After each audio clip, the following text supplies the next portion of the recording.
Hello students, welcome to you all in this session. This is the third part of the session. As you all know, we are discussing the third chapter of political science, electoral politics. In the previous two parts, we discussed about elections, we discussed about Haryana Assembly elections, and we also discussed why do we need elections in a democratic country. So today, let us begin with another topic, and today's topic is it good to have political competition? Elections are all about political competition and power play. Elections takes place in various forms. The most obvious forms of elections is competition among different political parties. In a country like India, during the time of elections, different political parties contest elections because they are allowed by the Election Commission of India to contest elections. At the same time, at the constituency level also, candidates from different political parties are also involved in contesting elections. They also take active part in elections.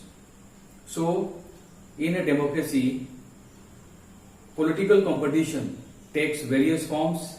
It can take forms in the form of political parties. It can take forms in the form of different candidates contesting elections. Today, let us know about the merits of political competition. The first point says, people can choose who will make laws for them. It is the people to decide who will make laws for them. Second point, parties and candidates are free to contest elections. So, in elections, different political parties and candidates are free to contest elections.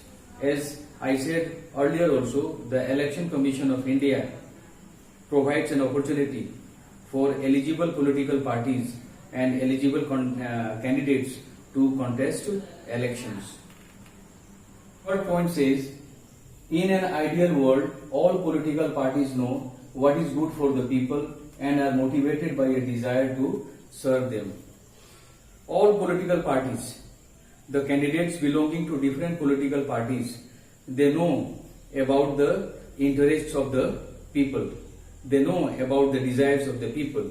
So, they are motivated by a desire to serve them.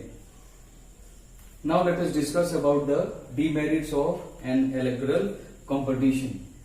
The first disadvantage of electoral competition is it creates a sense of disunity and factionalism in every locality. So, the first merit of electoral competition, or you can say political competition, is that it creates a sense of disunity among the people. Second point says, different political parties and leaders often level allegation against one another. Candidates of different political parties, they quite often accused each other, and they accused each other on the basis of their ideology, on the basis of competition, on the basis of work which they do. Third point says, parties and candidates often use dirty tricks to win elections. To win elections, candidates of different political parties, they try everything. Their main objective is to win elections at any cost. So, they are involved in winning the elections by fair or by unfair means. Lots of unfair means are done by them in order to win the elections. So, today we understood about the merits and demerits of electoral competition. Merits are also important, and at the same time demerits are also there in electoral competition. But in the long run, it has been proved that having political competition in the long run is very fruitful, is very useful for a democracy.